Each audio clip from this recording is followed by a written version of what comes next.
Hello বন্ধুরা, আপনারা কে কীরকম আছেন?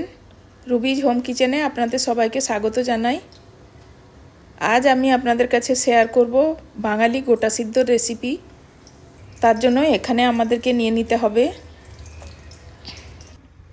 এখানে আমি সিম, মটরশুঁটি, কুল, বেগুন, আখ আর রাঙালু নিয়েছি।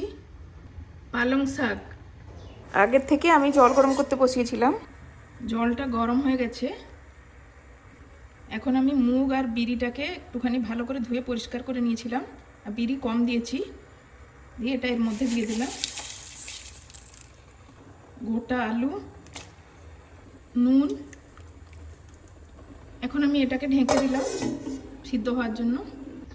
ডালটা আর আলুটা প্রায় সিদ্ধ হয়ে এসেছে। এখন আমি একটা একটা করে আনাজ দিয়ে দেবো।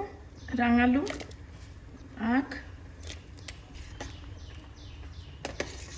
মটরশুঁটি, সিম, বেগুন, কুল, সামান্য একটুখানি হলুদ আর একটুখানি নুনও দিয়ে দিলাম।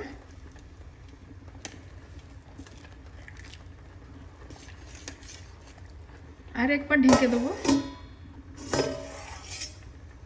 এখন আমি এর মধ্যে পালং শাকটাও দিয়ে দিলাম। এখন আমি এর মধ্যে ফোড়ন দেব।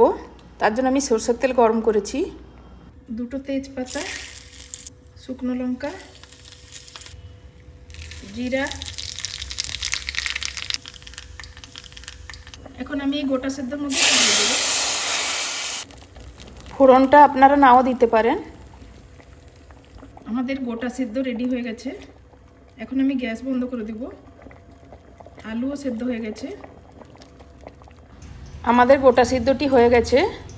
আপনাদের যদি এই রেসিপিটি ভালো লেগে থাকে প্লিজ লাইক, শেয়ার আর কমেন্ট করে দিবেন। চ্যানেলে যদি প্রথমবার হয়ে থাকেন প্লিজ সাবস্ক্রাইব করে দিবেন।